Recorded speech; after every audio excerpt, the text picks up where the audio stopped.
Ladies and gentlemen, welcome, and delighted to see this event, Leviathan and the Air Pump, has attracted such a large audience. Before I introduce our two speakers, I must say a bit about the various bodies which have sponsored this event, and I must also express gratitude. As you can see from this table, this is an event under auspices of Torch, the Oxford Centre for Research in the Humanities, and it's also under the auspices of the Museum for the History of Science. I have to thank both these bodies and also the Museum for Natural History, which we're in, who have very generously allowed us to use this wonderful venue free of charge. So we find ourselves between the dinosaur and the dodo, but talking about events in the history of science, which are a good deal more recent. Torch has done a great deal in the 2 or 3 years of its existence to reanimate research in Oxford and, above all, collaboration among people in different faculties, but with overlapping interests, who often didn't know about each other until Torch put them in contact. One of the research programs that Torch runs is on the Enlightenment, which I co-direct with Nicholas Cronk. This is one of our Enlightenment events. It's also an event in Torch's program of dialogues between the humanities and science. And the history of science is, of course, both part of the humanities and a bridge to the sciences. Our next event, excuse me for putting in a very small plug, will be a workshop on Madame du Châtelet, Voltaire's friend and a noted scientist in her own right, on the 14th of May. Now, I'll proceed to introduce our two speakers, who will be talking about the controversy over Leviathan and the air pump, and how it looks 30 years after the publication of the well-known book by Schaffer and Shapin of that title. David Wootton is a historian of science and of many other things at the University of York. His many books include Bad Medicine, Doctors Doing Harm Since Hippocrates, OUP 2006, which explores many myths of medical history, and a biography of Galileo, Watcher of the Skies. They came out from Yale in 2010. He's about to publish, later this year, The Invention of Science, the scientific revolution from 1500 to 1750, which will come out with Alan Lane and Penguin. David will speak and then Michael Hunter will reply. Michael Hunter recently retired from Birkbeck. His many books include Science and Society in Restoration England, Cambridge 1981, and much work especially on Robert Boyle, well known as, in somebody's formulation, the father of chemistry and son of the Earl of Cork. He's edited Boyle's works, and he's written Boyle's biography as Boyle Between God and Science, published by Yale, and most recently of all, he brought out Boyle Studies, Aspects of the Life and Thought of Robert Boyle, published by Ashgate and available at a discount if you pick up one of the flyers that are here. Now, I'm going to invite David to step up and give us his views on Leviathan and the air pump. Right, well, let me just start by saying what a delight it is to be in this wonderful building, my favorite museum in the world, I think. Between the dodo and Diplodocus is the right place for an elderly academic, I'm sure. And I'm here to talk about Leviathan and the air pump, which is a great book, which came out 30 years ago. And I'm not going to praise it after this moment, so I want to be recorded that I start by saying it is a great book. And my interest in it, I used to teach it regularly. And when I taught it for many years, I taught it as a work that was true. And I remember a young student saying to me, "But that's just not right, is it?" And I said to him, "Well, you may think that, but you need to show in which way it's not right." And that was the end of that conversation, but this has stuck in my mind for the last 10 years. And I've spent much of the last 10 years worrying about, in what sense it might be the case that Leviathan and the air pump is not right. And what I'm going to try and persuade you, those of you who've already read it, that it isn't right. And those of you who haven't read it, I hope you will go away nevertheless and read it. And this is, in a sense, a work of history. These are the members of the Edinburgh Science Studies group just over 30 years ago, when Stephen Shapin, who is at the back row, the second from the left, with someone making bunny ears behind him, was presumably already writing Leviathan and the air pump. And this is the famous Edinburgh School of Relativist History of Science, with Barnes and Bloor in the front, with between them David Edge, who was the founder of the Edinburgh School. So this is off the Edinburgh School website, and it's a wonderful moment in history, the beginning of a new type of history and philosophy of science. And Schaffer at this time was in Cambridge and therefore isn't in that photograph.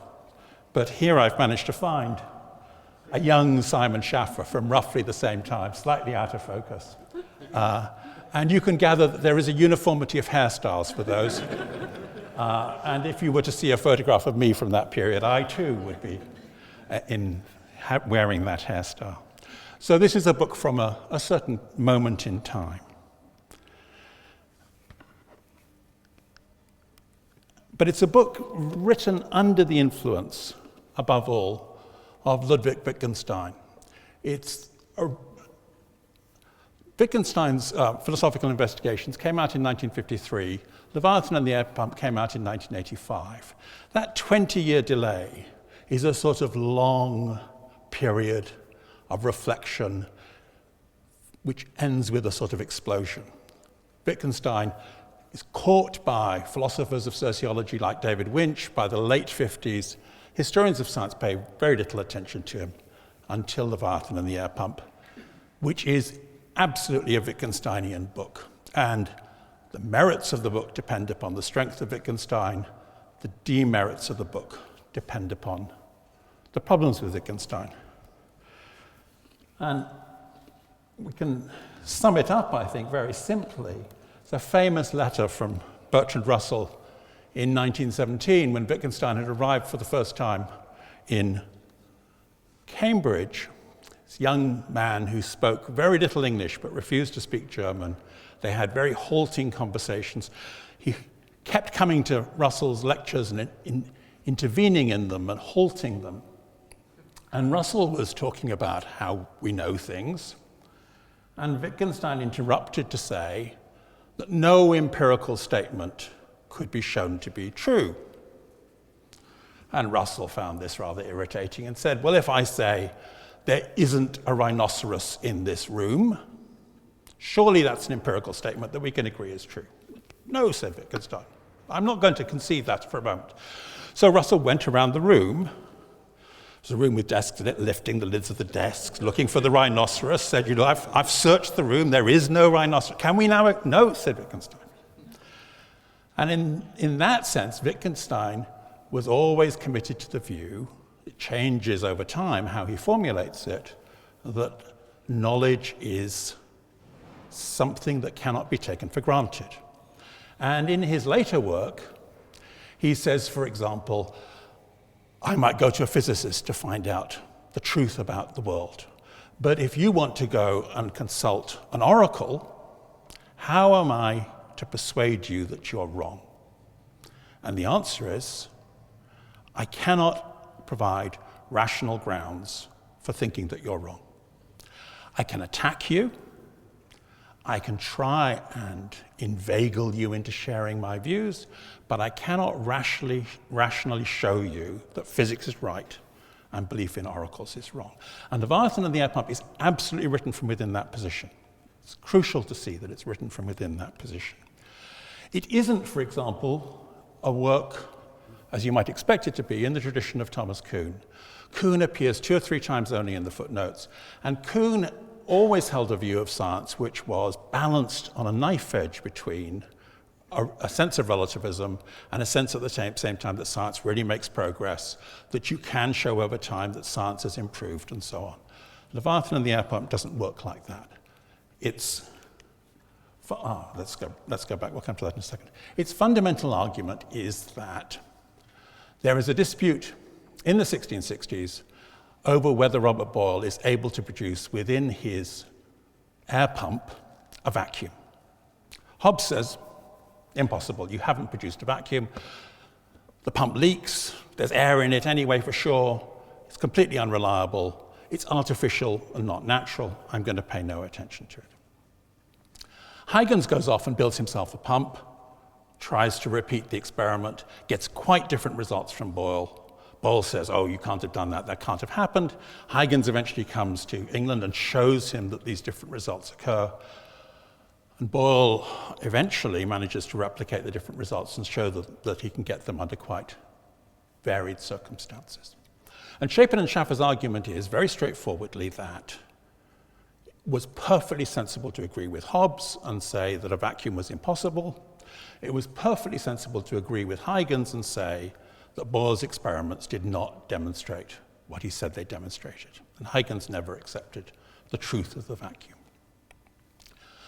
So it's a work of profound skepticism and relativism in that it asks you to imagine yourself back into a world before our current conviction that vacuums are possible exists, and it invites you to take the opposite view from the view that we now take. And it never releases you from the world where you are expected, invited not to believe in the possibility of a vacuum. It takes you back into an alternative universe. And this is part of its brilliance, but also, of course, if the book is right, this is why my student was naturally so worried, if the book is right, modern science is a bubble, it's a fiction. It's not true. Or its claim to truth depends entirely on our consent, just as the oracle's claim to truth depends entirely upon the credulousness of those who believe in the oracle. So what's wrong with the book? That's what I want to talk about. First thing I want to say is it's a profoundly Anglo-centric book. It doesn't talk about the man who had actually carried out all the important vacuum experiments before Boyle, Blaise Pascal.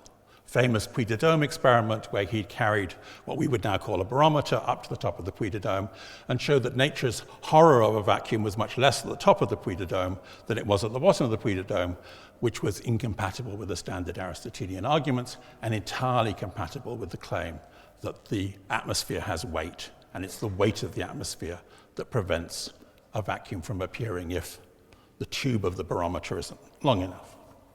And Pascal makes the barest of appearances. And Pascal is fundamental because it's really essential to understand that all that Boyle is doing with the air pump is replicating experiments that have been done over and over again by lots and lots of people in a barometer. And the problem with a barometer is you don't have a space at the top that you can do very much with. Now, they do things with them. They release into their barometers, so they float upwards, beetles and things like that, to try and find out if a creature can live at the top.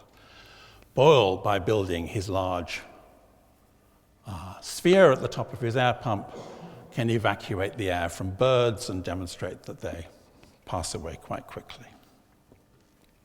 So in that sense, Boyle is simply repeating existing experiments with a much better experimental space.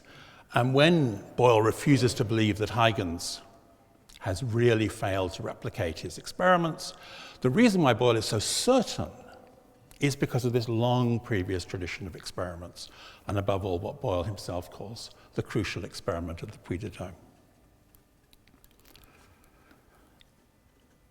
Second problem I'm going to call myopia, partly because I've just had new spectacles and I'm conscious of my own, I suppose. And myopia is about the way in which he handles Boyle's work. And Michael will be talking more about Boyle later, and I don't want to trespass on his territory. But one of the fundamental things that Boyle is doing with his vacuum experiments is studying pressure. And of course, what comes from this is the discovery of Boyle's law, what we now call Boyle's law, what very quickly comes to be called Boyle's law. And what comes from that, within the space of 35 years or so, is Newcomen's steam engine.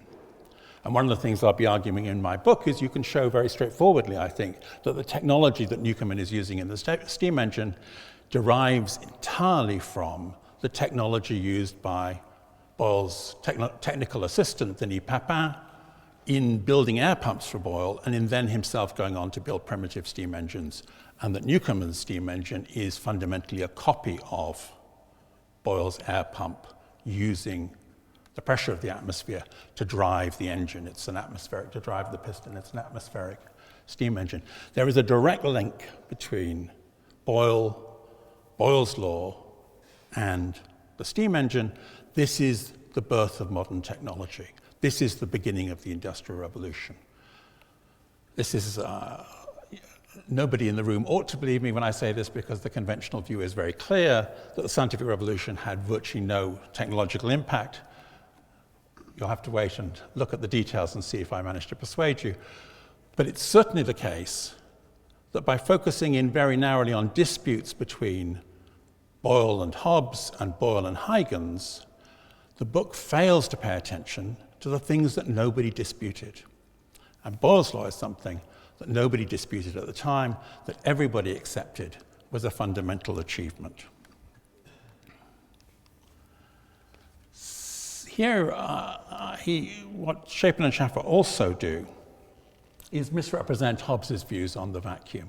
Here I'm entirely dependent on Noel Malcolm's work, where Noel has shown that Hobbes did not argue that it was impossible for there to be such a thing as a vacuum. He did not insist that there were logical grounds or metaphysical grounds for believing the vacuum could not exist. He had, in fact, actually for a while believed in vacuums. Hobbes's position was very simple, and it was very widespread. It was that light clearly traveled through the glass sphere at the top of the air pump. It traveled through the top of what's called the Torricellian space at the top of the barometer. Light had to travel through a medium of some sort, in the same way that sound has to travel through a medium of some sound, in the same way that a ripple on the surface of a pond has to travel through a medium of some sort. So there must be a medium in there. What the medium was hard to know. It might have peculiar characteristics. It might have no weight, for example, but there must be a medium in there to make the transmission of light possible. So Hobbes's argument was, you might say, a perfectly straightforward argument. It turns out not to be a correct argument, but it was a perfectly good argument, and it wasn't a metaphysical argument in any important sense. The second thing that they misinterpret, here is Hobbes. They misinterpret Hobbes's views on authority. They explicitly, it's astonishing to say this, but they do this explicitly. They explicitly say that Hobbes was, in effect, a Wittgensteinian. That Hobbes believed that truth was established entirely by consensus. That the beliefs of the sovereign, this is from the manuscript version of Leviathan presented to the future Charles II, that the beliefs of the sovereign, which are the collective beliefs of his subjects, determine what the truth is. And their claim to say this is based entirely upon one passage in Hobbes, where Hobbes says that the sovereign is entitled to license people to lecture, on geometry, for example. Now, it is the case in 17th century England, for example, that there was one official grammar, that is grammar, which had to be taught in every school in the country when you learnt Latin. And this was simply so that if students moved from one school to another, they'd be able to pick up and know what was going on, because everybody was using the same textbook. The fact that there was one authorized Latin textbook does not mean that anyone thought that the state determined what Latin grammar was, or that if the state decided that the accusative should be abolished, the accusative would indeed cease to exist.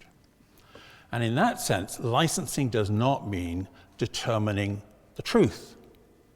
It simply means establishing who has authority to perform in public in certain contexts. And Hobbes explains very carefully how we all employ people who have expertise that we lack, in my case, garage mechanics and so on, and rulers can hire priests to speak to the public without themselves being theologians. All that's needed is they should take competent advice on who to hire. So it's not at all Hobbes's view that the ruler determines the truth. It's entirely Hobbes's view that the ruler can license certain types of public performance, including geometry lectures, or including lectures by the Regius Professor of History, for example, which would be a particularly clear case of someone lecturing with royal authority.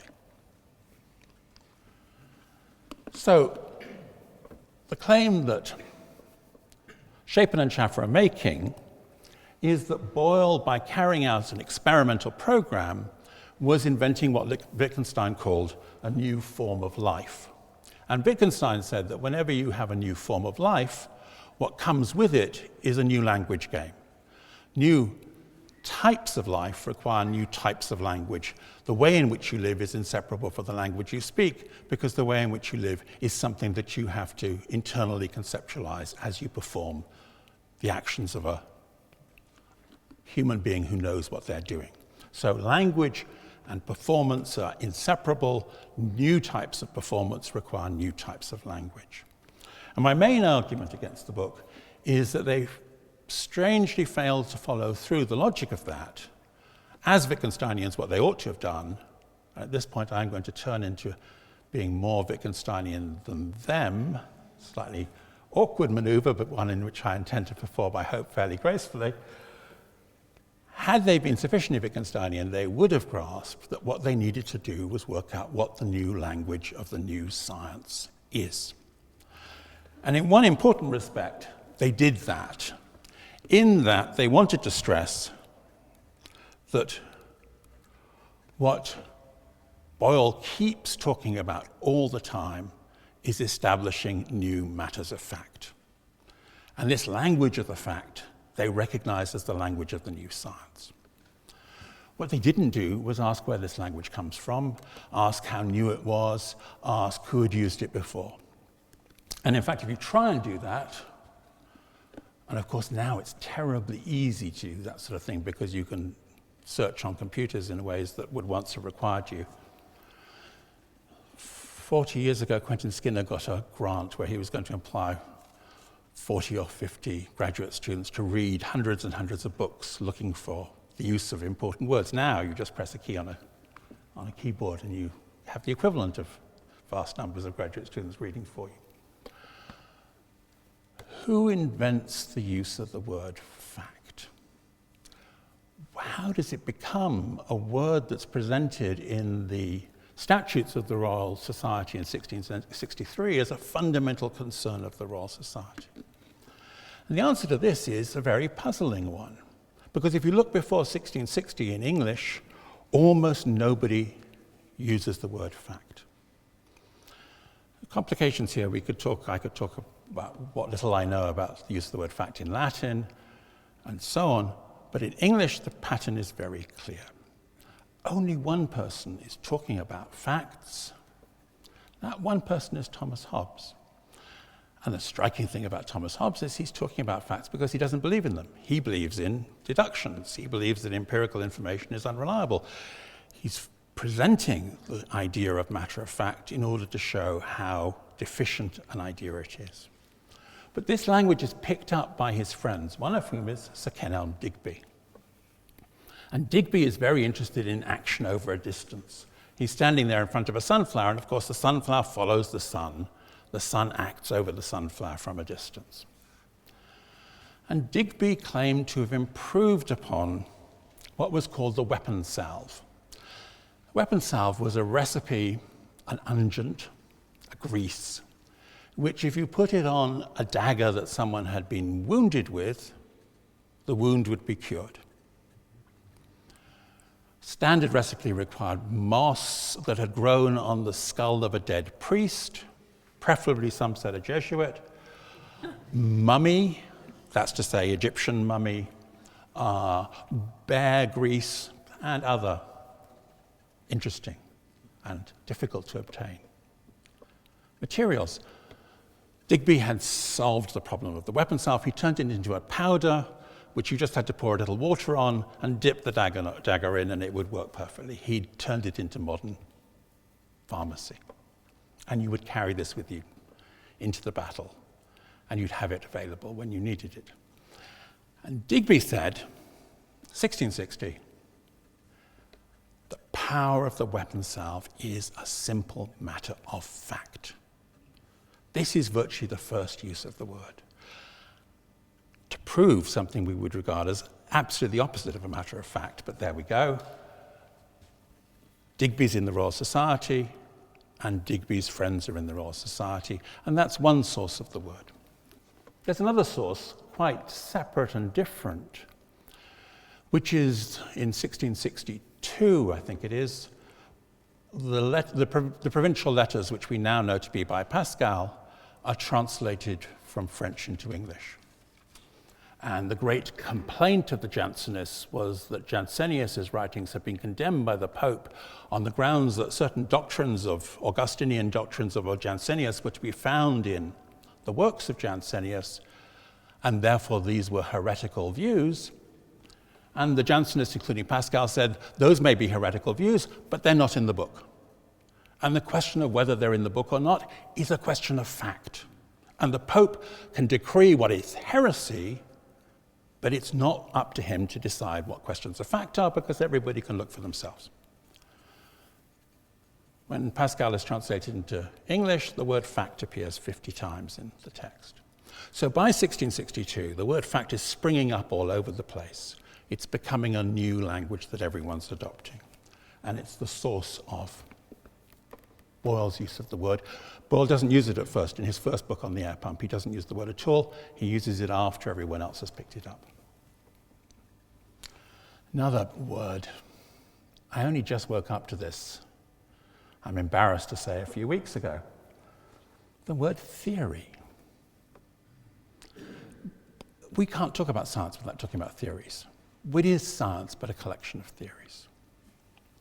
Now, if you go back into the 16th century, the word theory is used in one context and one context only. Theories are mathematical models about the movements of planets in the heavens. Copernicus has a theory, Ptolemy has a theory, Tycho has a theory. They're all mathematical models to use in astronomy. Who first uses the word theory outside an astronomical context? The answer, as far as I can tell, is Francis Bacon in 1627, who says that Galileo has a theory. Galileo's theory is that the movement of the Earth causes the tides. And this is the Copernican theory applied in a new way. And this is the first moment at which I think the word theory really escapes from astronomy and becomes a general description of the claims that somebody is making in natural philosophy. First time the word theory appears in a title is in 1672 in Newton's New Theory of Light and Colours, Newton's first publication, extraordinary, brilliant publication in which Newton demonstrates that white light is made up of coloured light. What's being published is a letter Newton has written to Oldenburg. The title is put onto it by Oldenburg. Newton didn't know that he had a theory. You can see Newton as he gets caught up in debate with other people. The word Newton has said, I don't have hypotheses. I don't believe in hypotheses. There's no hypotheses here. There's a doctrine. No mention of theories. Slowly, as the debate about whether Newton's right or not goes on, you start seeing Newton saying, I've got a theory. He eventually says he's got a theory of gravity. The word theory spreads out from Oldenburg into all the publications of the Royal Society. Fundamental word again, hypothesis. Hypothesis is a word like theory, which is used about mathematical models in astronomy. If you turn to William Gilbert's book on magnetism of 1600, Gilbert goes through producing vast numbers of experiments with magnetism. At the end, he then discusses what this might mean for our understanding of the cosmos. If the Earth is a great magnet, maybe the sun is also a magnet. Maybe this helps us understand the forces at work in the solar system. He's a Copernican. He starts talking about astronomical hypotheses. And then he writes the preface. I presume everyone writes their preface last. And in the preface he says, what you're going to find in this book are some remarkable hypotheses that are probabiles. Probable. Probable is a very peculiar word in Latin. It means something between you can believe it if you want to and you've got no choice not to believe it. I've discovered these remarkable new hypotheses. This is the first moment, I think, when someone says that what we would call a scientific theory, he doesn't have the word theory, that science is about hypotheses. And he's saying these are good hypotheses that you need to adopt and accept. Before that, science was about demonstrations, logical demonstrations, about syllogisms. This is the first great work of modern experimental science, long before Boyle, of course. And it's also the work in which hypothesis takes on the role of explaining what it is that scientists are putting forward and how they're testing what they put forward and showing that it conforms to reality. And of course, Boyle then picks up the word hypothesis. So if we think about Boyle's, there's another example we could take.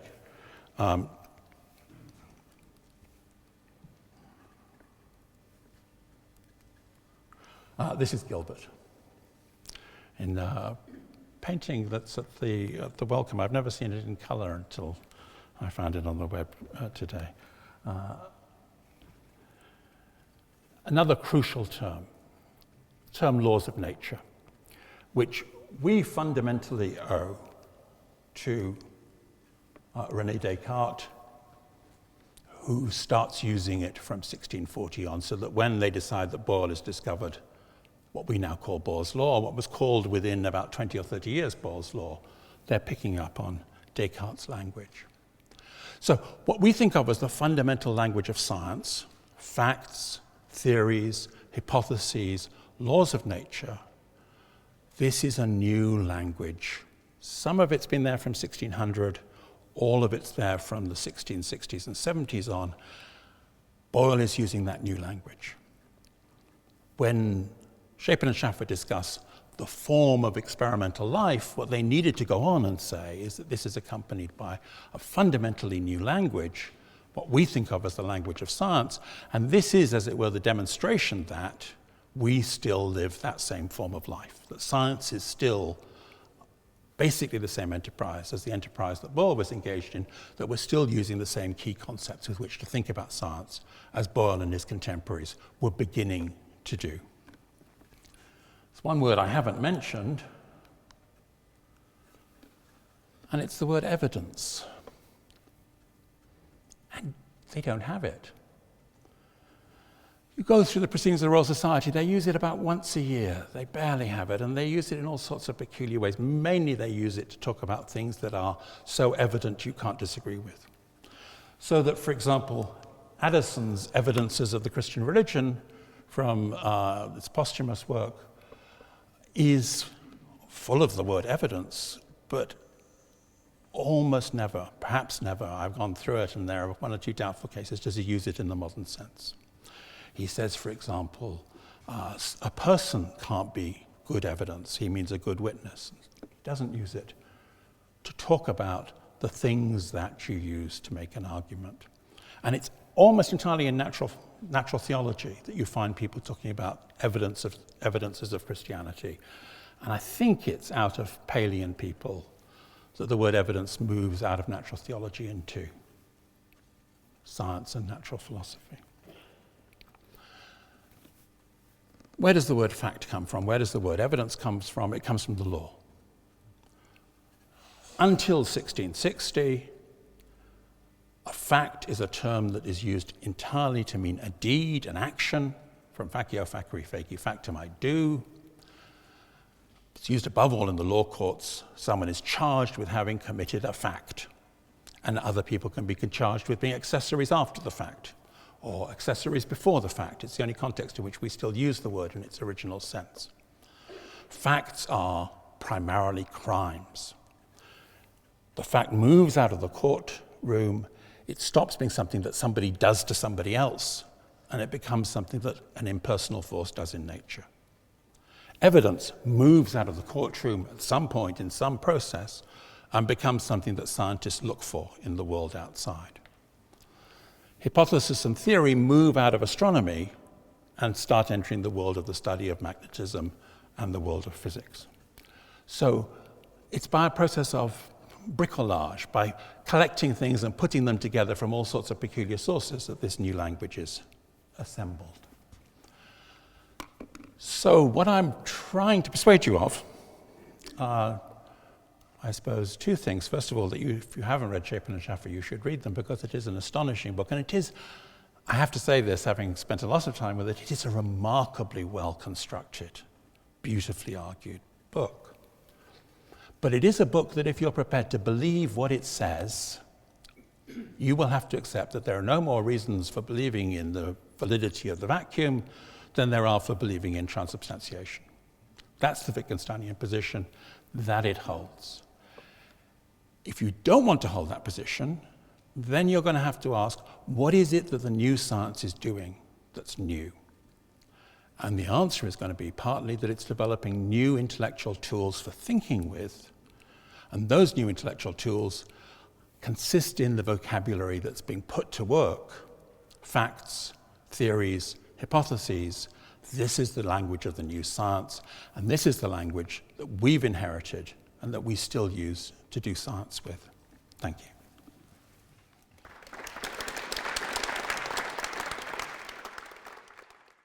Okay, sorry about that technical glitch. This was billed as a reply to David, but since I hadn't a clue what David was going to say until I just heard it, instead I am going to give you my views on Leviathan, the air pump, after 30 years, and that's what you're going to get. There's no question that Leviathan, the air pump, is a brilliant book, which has proved highly influential, making people fundamentally reconsider the way in which knowledge claims in science are made and contested. And I think it could be said, echoing David, that the history of science has never been the same again since it was published in 1985. I have no doubt at all of the extraordinary influence that the book has had, and I'm rather amused that in his introduction to the new edition published in 2011, Stephen Shapin expresses puzzlement that I can at the same time acknowledge the book's impact while expressing reservations about its evidential basis. He writes, "Hunter has a low opinion of the book, and he must therefore have a correspondingly low opinion of his many colleagues so sadly taken in by it." But the answer, I think, is very simple. The book's appeal depends on its claim that, I quote page 340, the solution to the problem of knowledge is political, and its argument that Boyle, as much as Hobbes, saw this, and that he advocated the experimental form of life as an essentially political strategy. The question is whether this is Boyle's own concept or one ingeniously imposed on him and his Royal Society colleagues by Shapin and Schaffer. This therefore raises the question of whether they have really understood Boyle, or whether their image of him as a sophisticated political operator is a rather artificial one that may seem plausible to modern readers, but which does not do justice to what Boyle was really like. In other words, whether Shapin and Schaffer fundamentally misunderstand Boyle himself, and that seems to be the nub of the question. Here I need to invoke not only Leviathan and the air pump, but also the sequel that Stephen Shapin published in 1994, A Social History of Truth, which elaborates on the view of Boyle presented in the earlier book. Just as Leviathan and the air pump presented Boyle as differentiating matters of fact from hypotheses as a strategy to undercut alternative intellectual positions that were seen as socially disruptive, so A Social History of Truth presents Boyle as the archetype of a certain view of knowledge in which a deliberate appeal was made to gentility and probity as forming the proper criteria of intellectual credibility. By contrast, in my own writings on Boyle, notably my biography, Boyle Between God and Science, of 2009, and my recent volume of essays on him, Boyle Studies, I've presented a rather different figure, a pusillanimous, equivocal one, struggling with religious scruples and ill at ease in his relations with the wider world. In my submission, this image is much more compatible with the Boyle who's come down to us through his complex and convoluted writings. And I think this view of a historical figure who was rather mixed up also has its appeal in the early 21st century. When I reflect on the Boyle of Leviathan and the air pump, I see a figure who bears a perhaps surprising similarity to the image of Boyle presented by his first and most influential biographer, the antiquary and divine Thomas Birch, in the life of Boyle that he prefixed to the first complete edition of Boyle's writings that came out in 1744. Birch was at pains to present a controlled picture of a great and good man, an intellectual reformer who was at the same time an exemplary public figure through his active role in the Royal Society and his philanthropic and other activities. In Shapin and Schaffer's view of Boyle as a kind of intellectual statesman, they are very much the heirs of Birch. But there is one key difference. For Birch, Boyle was above all an exemplar of Christian piety. By contrast, the image of Boyle presented by Shapin and Schaffer differs from this in being almost wholly secularized. Insofar as religion is mentioned at all, it is as a manipulative tool of public control. Indeed, there's even a slight degree of obtuseness about this when Shapin disarmingly admits at one point, "I do not profess to know why Robert Boyle chose a publicly visible life of Christian virtue," as if it were all a big game. But even Birch's deferential view of Boyle's religious life was not the whole picture, as I discovered when I found that, while writing his biography, he had effectively suppressed key sources which illustrated that Boyle's religiosity had been much more complicated and stressful than Birch was prepared to admit in the mid-18th century.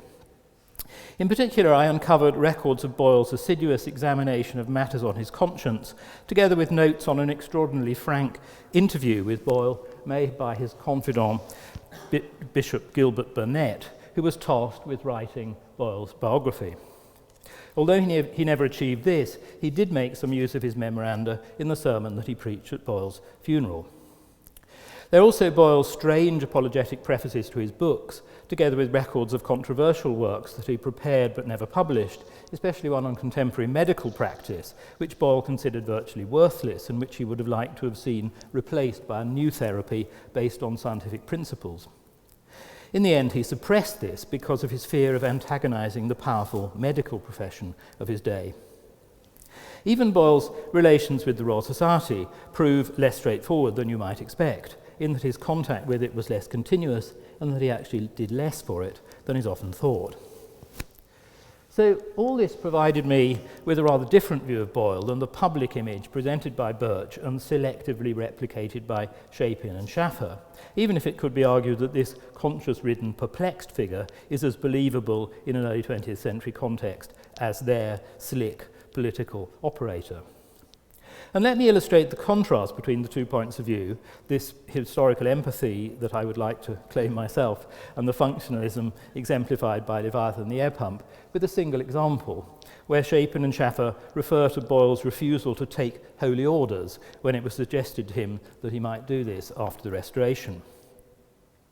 By way of explanation of this, they cite Boyle's view that by speaking as a layman, he might claim an impartiality that clergymen lacked. And it's true that this was a consideration that he cited in one of his books.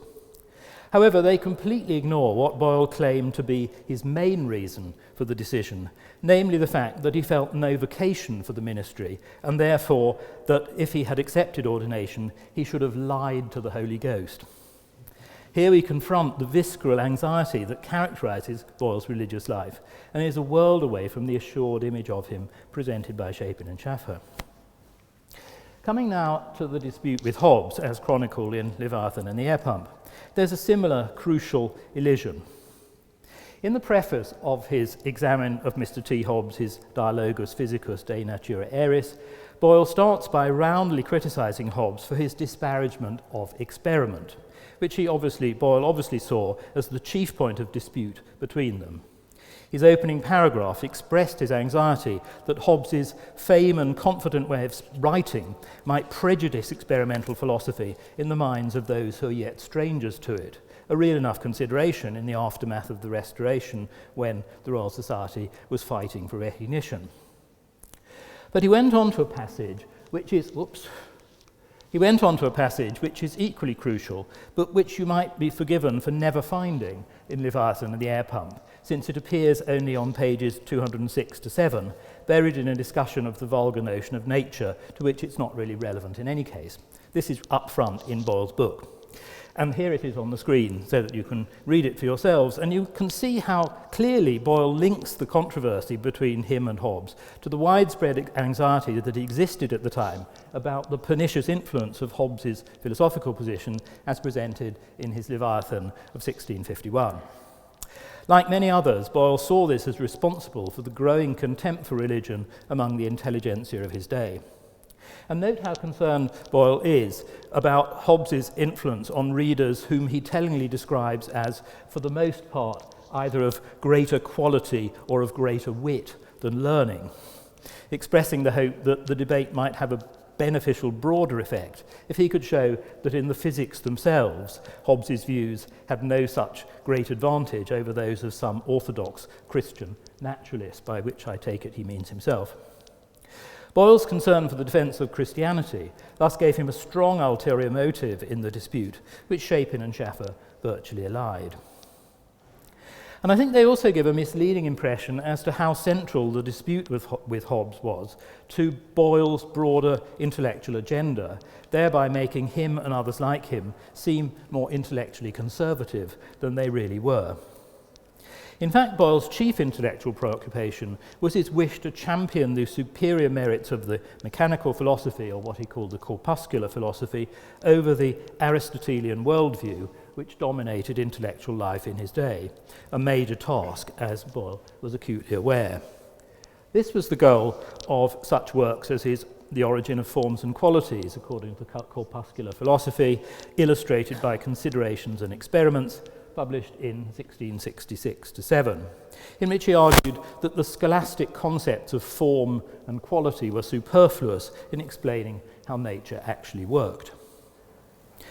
This antipathy to Aristotelianism was, of course, relevant to the debate over Boyle's findings with the air pump, since in addition to responding to Hobbes in his Examen of Mr. T. Hobbes, Boyle also wrote a defence of the doctrine touching the spring and weight of the air against the Jesuit author Francis Linus, a committed Aristotelian, who in 1661 had published a book attacking Boyle on the grounds that a vacuum was impossible and that Boyle's findings could in fact be explained by the activity of an invisible thread or funiculus. Boyle's response to Linus thus formed part of his broader crusade against Aristotelian ideas, the vitality of which was also shown by the appearance of yet another attack on Boyle's work by the Dutch scholar Anthony Doising in 1662, which is not even mentioned in Leviathan and the Air Pump. Now, what is interesting here is the way in which Boyle dealt with his responses to these various attacks on him. Although he himself wrote all his books in English and initially published them thus, Boyle was aware that if he was to have the impact that he desired on European intellectual life as a whole, he needed to make his works available in Latin editions for circulation on the continent. Throughout his career, he therefore went to great pains to have Latin translations made and translated of his writings on natural philosophy. Hence, his attack on Linus was duly translated into Latin and published in 1663. And it's revealing that Hobbes added to the preface to this edition a Latin refutation of Doising's book, which never appeared in English at all. On the other hand, no Latin edition of the Examen of Hobbes was ever published during Boyle's lifetime, a fact that is again ignored in Leviathan and the Air Pump, but which is surely significant. It implies that Boyle saw the challenge from Hobbes as a predominantly domestic phenomenon. Indeed, that his chief concern was about Hobbes's baleful influence on men of greater quality or wit than learning, and that he was rather disdainful of the portentous claims that Hobbes made for the significance of his philosophy more generally. I also want to add a few comments to David's about Boyle's appeal to matters of fact, which has in many ways become the supreme mantra associated with Leviathan and the Air Pump in popular perception. In an essay that is reprinted in Boyle Studies, I have argued that there is an extent to which this appeal served intellectual purposes for Boyle himself, in that factual demonstrations had a reassuring certainty about them, whereas hypotheses about causation were always disconcertingly elusive. This is illustrated by this rather convoluted passage that I place here on the screen from Boyle's famous Certain Physiological Essays of 1661, in which he apologises for his diffidence in framing hypotheses, prioritising the confidence that he had in matters of fact. To an extent, the appeal to these might have been a way of resolving tensions in his own mind as much as a response to external controversies. And again, we return to the self-doubt, which in my view characterises Boyle, in contrast to the confidence attributed to him by Shapin and Schaffer. There is also a further point, and this is that for all the value placed on matters of fact in this context and in a debate like that with the intellectualist Hobbes, there were other settings in which Boyle retreated from a simple appeal to matters of fact, instead stressing the extent to which his natural philosophy was characterised by its analytical ambitions. This was especially the case in connection with his writings on the interface between science and technology, classically represented by his popular book, Some Considerations Touching the Usefulness of Experimental Natural Philosophy, of which the first volume appeared in 1663 and the second in 1671. It also arose when Boyle differentiated himself from vulgar chemists in his famous Sceptical Chemist of 1661. For in settings like these, Boyle was at pains to differentiate his concerns from those of artisans and others who simply collected particulars without reflecting on them analytically. And there's one text in particular in which he differentiated his intellectual ambitions from those of lowly empirics on the grounds that his deployment of experiments was characterized by his use of them to prove or to illustrate some truth or notion in philosophy. Indeed, in the usefulness of natural philosophy, he actually apologized that it may appear somewhat beneath me in a book whose title seems to promise you philosophical matters to insert I know not how many recipes. There were other wars to be fought than that with Hobbes, and in these, Boyle's priorities differed accordingly. Lastly, there's an aspect of the context of the dispute with Hobbes, which Shapin and Schaffer mention only to complain how historians have neglected it, and to explain how it was something which we cannot treat in any detail, namely the ongoing dispute between Hobbes and the Oxford mathematician John Wallis, which had begun long before Boyle executed and published his pneumatic experiments, and continued after the Boyle-Hobbes controversy dealt with in Leviathan and the air pump. After all, if the Boyle-Hobbes dispute gives us insights into the political implications of knowledge disputes, this longer-running controversy should surely do so too. Now, this has been the subject of a major scholarly study by Douglas Jessup in his book Squaring the Circle, The War Between Hobbes and Wallis, published in 1999. It's perhaps worth noting in passing that insofar as Boyle may have had ulterior motives in wishing to defend himself against Hobbes at all, this could well have been due to the encouragement of Wallis, who in 1662 published a scathing attack on Hobbes entitled Hobbius Heauton Timarumenos, or a consideration of Mr. Hobbes' dialogues in an epistolary discourse, which was actually addressed to Boyle. Equally interesting is Jessup's account of the Wallis-Hobbes controversy, in which he shows how, although Hobbes initially adopted quite a creditable position, as the debate went on, he became increasingly arrogant towards all views other than his own, and hence became more and more intellectually isolated. What's more, in Jessup's view, the key mathematical questions on which the dispute centred were not decided on the basis of social or political factors, but on straightforward mathematical grounds. Indeed, he argues that they united figures in opposing Hobbes, who in other respects had little in common. Hence he counters the famous last sentence of Leviathan and the air pump, Hobbes was right, by a chapter exploring why was Hobbes so resolutely wrong. Well, I'm afraid I haven't time to assess Shapin and Schaffer's characterization of Hobbes here, but it'll be clear from what I've said that my view of Leviathan and the air pump is that, for all its merits, its fundamental problem is that it misrepresents Boyle. As I hope I've shown through my various writings on him, Boyle was a complex, diffident figure. He was worlds away from the canny political operator depicted by Shapin and Schaffer, and I think he is more rather than less interesting for that. Thank you.